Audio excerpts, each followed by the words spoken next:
Hello student, class 11 accounting में आज हम सीखेंगे बैंक रिकॉन्सिलिएशन स्टेटमेंट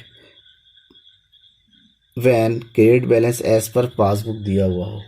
यानी कि आज हम सीखेंगे तैयार करना BRS और जब credit balance as per passbook इसको फेवरेबल बैलेंस भी कहते हैं। Favourable balance as per passbook पे कहा जाता है। जब ये दिया हुआ हो तो किस तरह से बैंक रिकॉन्सिलिएशन स्टेटमेंट तैयार करते हैं। ज़्यादा कुछ आपको याद नहीं रखना है, आपको बस याद रखना है ये चीज़। जब debit balance as per cash book दिया हुआ था, debit balance as per cash book दिया हुआ था, सेम उसको ध्यान में रखना है। सब कुछ ठीक ठीक वैसा ही कुछ करना है। बस ये ध्यान में रखना है कि debit balance as per cash book में जो चीज़ प्लस में होता था वो चीज़ यहाँ पर जो है माइनस में हो जाएगा। और आपका जो बैलेंस होता है, बैलेंस को जो क्रेडिट बैलेंस है, बैलेंस को जो है प्लस साइड में लिखा जाता है और बाकी सब चीज़ जो है उल्टा हो जाएगा। प्लस वाला माइनस साइड में, माइनस वाला प्लस साइड में। फॉर एग्जांपल अगर कहा जाए कि check issued but not presented for payment, check issued but not presented for payment, उसको जो है एज पर कैश बुक में हम जो है प्लस कर देते थे, बट यहाँ पर जो है हम माइनस साइड में लिखेंगे। यानी कि ऑपोजिट एंट्री करनी है। आपको बस ये याद रखना है कौन कौन से ट्रांजैक्शन है प्लस में, कैश बुक के अकॉर्डिंग प्लस में आता था, कैश बुक के अकॉर्डिंग माइनस में आता था। बस यही ध्यान में रखना है। और बस जब आपको credit balance as per passbook दिया हो उसको उल्टा कर देना है। इसके लिए कुछ ज़्यादा जानकारी की आपकी ज़रूरत नहीं है। तो क्वेश्चन को देखते हैं, क्वेश्चन को करते हुए चलते हैं, आपको समझ में आ जाएगा। क्वेश्चन के लिए मैंने फॉर्मेट तैयार कर लिया है और अब क्वेश्चन दे रखा है आपके पास। क्वेश्चन बड़ा लंबा सा क्वेश्चन है लेकिन करेंगे बिल्कुल शॉर्ट और सिंपल वे में। क्वेश्चन देखिए, क्वेश्चन में सबसे पहले दिया हुआ है draw up a reconciliation statement from following transaction. Following transaction दे रखा है जिसमें सबसे पहला ट्रांजैक्शन दिया हुआ है on 31 March 2019 bank passbook of Mohan showed a balance of ₹15,000 to his credit. Next है before that time he had issued checks on outing of 8,000 of which checks amounting to 3,200 have so far been presented for payment। देखिए अब क्या होता है, 8,000 rupees का check issue किया गया जिसमें से 3,200 रुपीज़ का चेक ही जो है प्रेजेंट पेमेंट के लिए प्रेजेंट हुआ है। यानी कि 8,000 में से 3,200 अगर प्रेजेंट हुआ है तो कितना चेक बचा हुआ है, तो जो प्रेजेंट नहीं हुआ है 4,800 रुपीज़ जो अभी तक प्रेजेंट नहीं हुआ है। तो एज पर कैश बुक के अकॉर्डिंग इसको हम प्लस साइड में रखते हैं, लेकिन क्योंकि एज पर पासबुक दे रखे क्रेडिट बैलेंस, देन इसको हम नेगेटिव साइड में रखेंगे। नेक्स्ट है a check of ₹2,200 paid by him into the bank on 26 March is not get credited in the passbook। 2,200 रुपये का चेक जो है जमा किया गया लेकिन उसकी एंट्री जो है पासबुक में नहीं हुई है। जब पासबुक में एंट्री नहीं होती है तो कैश बुक में इसको माइनस कर दिया जाता है, लेकिन हम यहाँ पर उल्टा करेंगे, हम इसको जो है प्लस साइड में रखेंगे।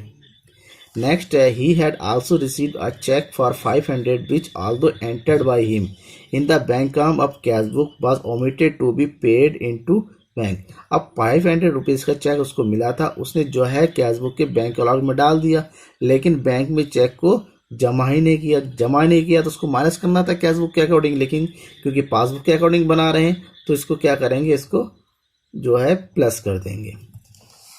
नेक्स्ट, ऑन 30 मार्च अब check of 1,570 received by him was paid into the bank but the same was omitted to be entered in the cash book।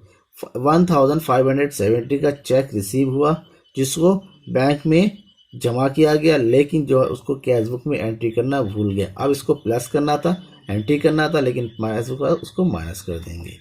अब लास्ट है there was a credit of 150 for interest on current account.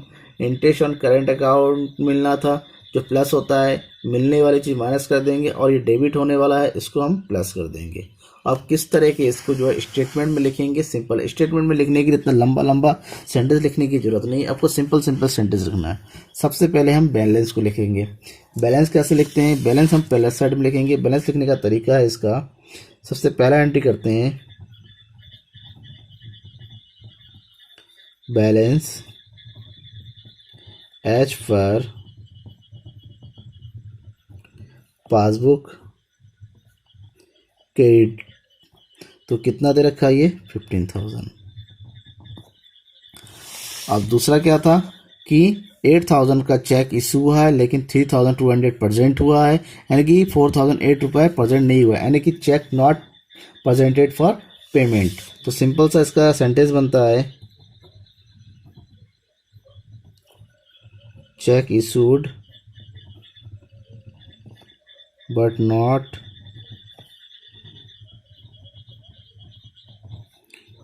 presented for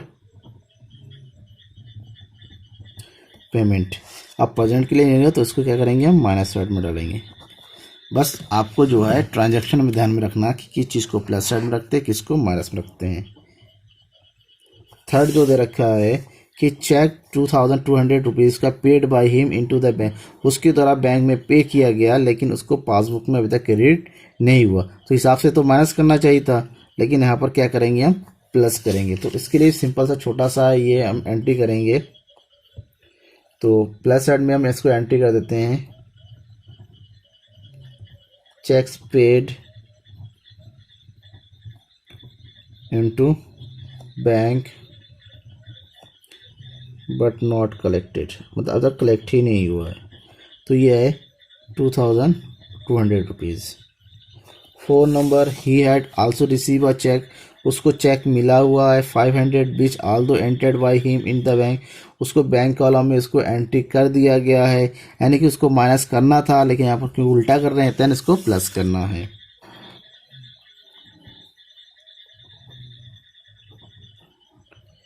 check entered into the in the cash book but omitted to be bank, cash book में तो डाल दिया लेकिन bank में डालना ही भूल गया। कितना 500 रुपीज़ का। अब 5th नंबर में क्या कह रहा है, ये कह रहा है कि 30 मार्च को चेक जो है 1,570 रुपये का उसको रिसीव हुआ, लेकिन वो जो है बैंक में के कैश बुक में एंट्री करना भूल गया। अब एंट्री करना भूल गया तो उसे एंट्री करना चाहिए, यानी कि प्लस होना चाहिए, लेकिन क्योंकि एज पर पासबुक करना है तो हमें इसको क्या करना है माइनस करना है, तो इसको माइनस कर देंगे।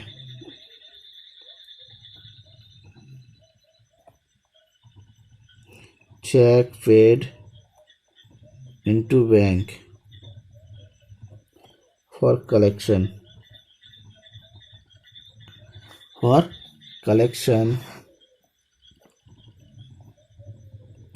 but not entered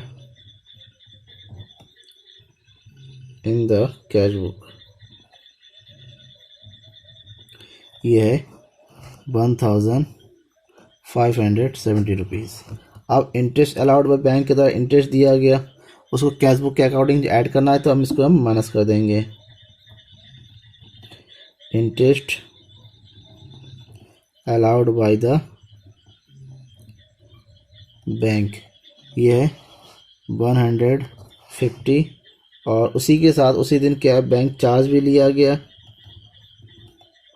और bank charge as per cash book minus करते हैं तो यहाँ पर क्या करेंगे हम प्लस करेंगे 25 रुपीज़।